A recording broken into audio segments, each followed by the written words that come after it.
So here we have the Hyundai IX20 on a 66 plate. I'm going to start off by showing you inside the boot, and then we'll hop in and run through some controls on the inside of the car from there.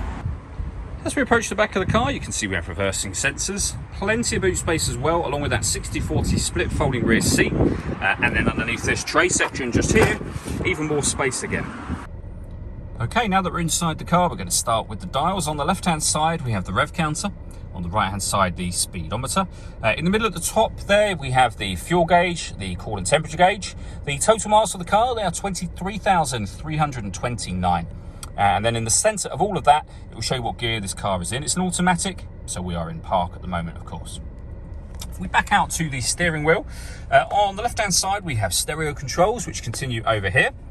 We've got phone controls, and then buttons for the trip computer just up here. So you can change the information that's displayed in there. You can also reset certain bits of that information should you be going on a drive, for example, when you want to monitor your fuel economy. You can do that, as you've just seen me do. Over in the center, we then have the stereo for the car. So main volume for the stereo here.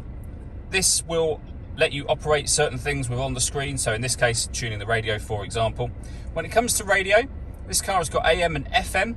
You can pair your phone from up here as well. You'd normally press that button and then follow the instructions on screen. We're going to cancel that for now.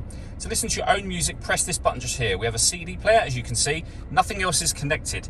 We do have auxiliary and USB input as well, so plenty of ways to listen to your music in this car.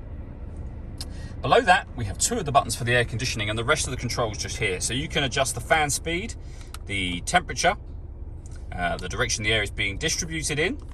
When you're happy with those settings, that button turns your air conditioning on, and you get that light to come on, let you know the air conditioning system is turned on. We can then recirculate the air that's in the car. That's a great way of heating it up or cooling it down quickly, depending on the temperature you set down here. Underneath that, we have a 12-volt charging socket, auxiliary and USB inputs, and then the gear lever for the fully automatic gearbox as well. All that leaves me to say is thank you for taking the time to watch this video. If you'd like to come see the car in person and have a test drive, please feel free to call either of our MJA sites. We'd love to hear from you soon.